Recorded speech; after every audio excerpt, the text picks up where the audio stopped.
What is going on, everyone? My name's Boit, and I'm back with some more Age of Mythology, the Titans action, spawning in the bottom of the map in the blue color, playing as Oranos. His name is GrassTheKid. His opponent today in the red color, playing as Odin. His name is Gold Lion. Perhaps we should just call him the Kid, not GrassTheKid, just the Kid. He's possibly the only person under 18 who plays Age of Mythology or watches Age of Mythology. Let me know if you're actually under 18 and you're enjoying this game. It will make me happy. I know my analytics say that everyone's over 18, but I don't know. Let me know. The map Sheltered Pass. This is round of 32. So both players here securing their place in Challengers League at the very least, and both vying for their spot or their opportunity to play for their spot in Champions League. So round of 16 is that last one they need to win. So 2 more series wins for both of these players, and they will be in Champions League. 1 loss, and they will go to Challengers. But that being said, let's talk a little bit about these players. GrassTheKid here. Grass and Groom. GrassTheKid. One of the up-and-coming players who has really been hitting their strides of recent months. Really, really strong Atlantean player. Plays a whole bunch of different gods to boot here as well. And is definitely someone to watch out for in the coming months through this tournament. Whether he makes Champions League or Challengers League, it's going to be an incredibly exciting player to watch. His opponent on the other side of the map here, Gold Lion, he is an older player. He is a more seasoned player, but he is a team game player. He is known for his team game play. He's an incredibly strong team game player, and he complements pretty much all of the top players. No top player is going to be unhappy having Gold Lion on their team in a team game tournament. That being said, this is 1v1. We have to see if he can bring his knowledge of Age of Mythology and translate his team game knowledge into 1v1s so that he can actually find wins here. An interesting start here from Gold Lion, deciding to go for Odin here. Gold Lion is more known for his Oranos play rather than his Odin play, but it's exciting to see him trying the Odin out. For some time there, through maybe, I would say around about 2015, 2016-ish, maybe I got the date a little bit wrong, maybe it's 2017, but around that time when Mr. started playing Odin, he brought this strategy to the Odin players, which was very, very simple. The idea is, I have this upgrade called Lone Wanderer, and I want to use this upgrade. It allows my Ulfsarks to travel at a speed faster than 5, which means I can get onto enemy Terma without taking any damage. And he says, great, I'm going to abuse this, and I'm going to start beating Oranos players who just go mass Terma, who go Terma Murmillo every game, and they can't adapt to this. And for a portion of that time period, Odin was unstoppable against Oranos. Oranos players were not winning. Every Oranos player was going to RTS Sanctuary and writing a 12-page thesis on why Oranos is weak and how Odin is broken and how Odin needs to be nerfed or Oranos needs to be buffed. That was what was happening, but nothing changed. Oranos players got better, and now Oranos players can deal with this Odin play. And we're going to have to wait and see if Gold Lion here is going to be able to execute at a level that is going to be able to allow him to win this matchup, or if Grass and Groom is going to have a response to this Odin aggression that he's going to be facing here in this game. Relics have been uncovered over here. The Staff of Dionysus, not really that useful of a relic, even though I do like it myself. And there is a relic up the top here, as we'll check that out just before the units are coming in. Oh, a pair of Golden Lions is huge. Not being uncovered, unfortunately.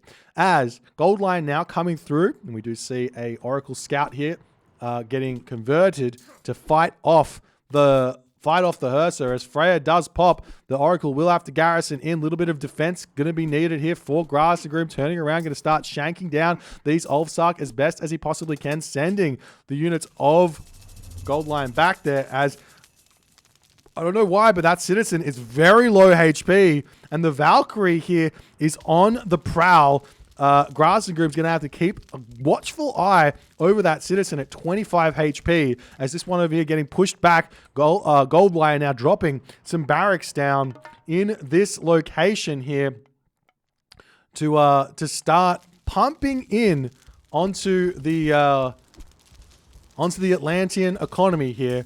And we'll see if Grass and Groom is going to be able to defend this one at this point. Because now the Oracle will get taken down there, and the Hearts are able to start sniping down the Promethean on this location as the Citizen about to get taken out. 13 HP. Oh, is it going to be able to get back 9 HP, 4 HP? Gold Lion is all over Grass and Groom in this game. The Promethean getting taken down as well. Grass and Groom going to have to retreat off of this location. He's lost one Citizen.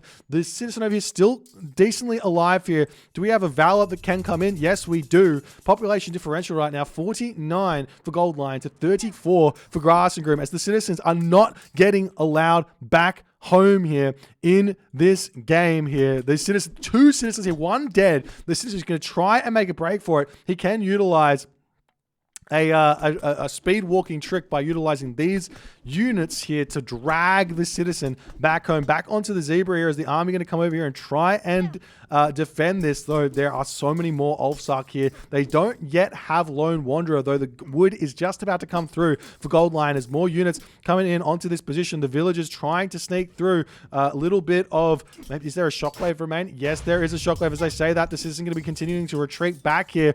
Where'd the Valkyrie go? We see this Citizen over here starting to get taken down by the Earth. So while this is all going on, another Citizen going to be getting taken down while this is all going on. Beautiful play there by Gold Lion, as Grass and Groom now down 2 Citizen in this game, as Gold Lion is putting so much pressure in. Now we see the Cairo Ballista in, and Gold Lion has to retreat away from here at this point.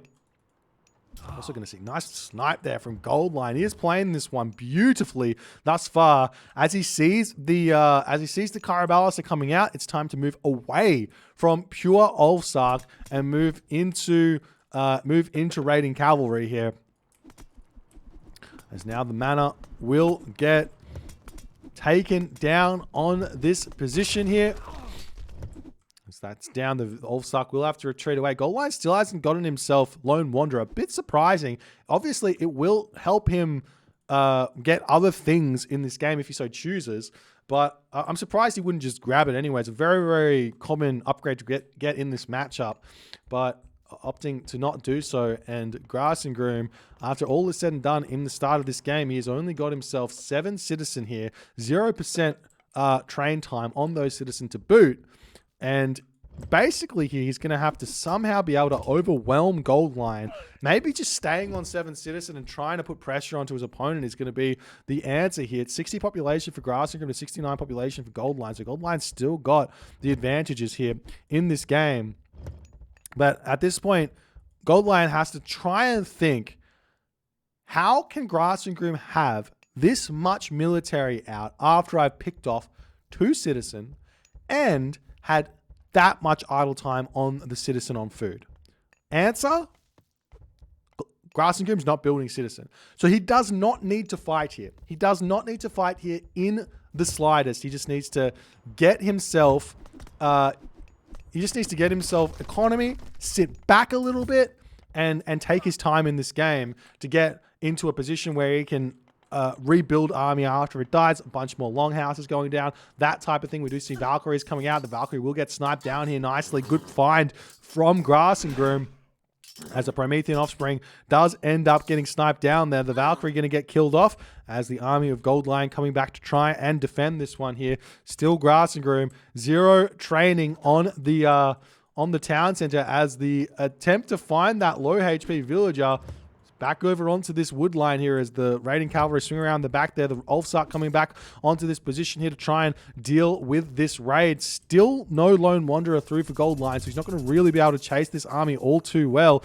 Meanwhile, we do see what looks to be another Valor coming through for Grass and Groom, as the raiding cavalry are going to try and spot this Citizen sitting out in the middle of nowhere. Grass and Groom going from 7 Citizen down. He's going to be dropping down to 6 Citizen here in this game, as Grass and Groom does not keep an eye on that at all. Gold Lion is all over GrassTheKid in this game. He's trying to get in and trying to snipe some villagers here, but he's just not going to be able to do so. We see a wall coming up now for Gold Lion. I love that play here, taking advantage of the sheltered pass uniqueness here. One whole sheltered pass in this game as well to boot, but it is a long wall he has to build nonetheless, as the army's still chasing down this GrassTheKid army. 78 population and 96 population for Gold Lion. Gold Lion in a commanding position here, sniping all of these units as GrassTheKid does not retreat them back home, as he's going to be pulling back up to the top here. The raiding cavalry retreating back as the temple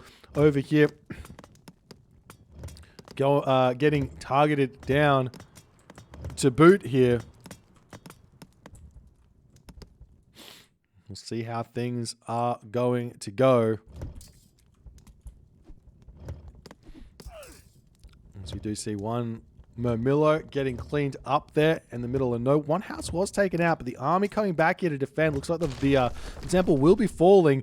One saving grace here for GrassTheKid is the Gold Lion only has 2 military buildings right now. So if he takes a fight and fights it well and gets a good trade, he may be able to continue putting pressure on. So we do see the Carabalster in the back getting pushed back. We've got the raiding cavalry coming around the back here to try and snipe these ones down. The Hearse are able to push in, take those Promethean out. GrassTheKid still sitting at 6 citizen in this game. GrassTheKid's population is dropping drastically after this fight, as the Carabalster on the back is about to get, well, he's still getting good damage done, but it should get taken down soon. Gold Lion pushing in to try and take out the Carabalster on the back here, as the Hearse are doing everything that they possibly can here to deal with this. And in that moment, GrassTheKid does decide to tap out. GrassTheKid decides to tap out Gold Lion with that brutal early game to take so much resources away from GrassTheKid here. He was just not able to hold on at all. I do think that there is something to be said about either manually heroizing your oracles or utilizing Valor to defend your hunt here in this matchup. I think that's something that some Oranos players do really, really well. And I think that's something here that GrassTheKid will have to go back to the drawing board and think about, especially moving into the next game on whatever map it is. If Gold Lion is going to continue with Odin here and continue to do this type of an early game against him, he's going to have to figure out a way to survive, and a way to survive fast, because this was brutal from Gold Lion. Getting the first win here. If you guys enjoyed this game, please consider hitting the follow on the Twitch. If you're on the YouTubes, hit that subscribe button, and I'll see you guys in the next game.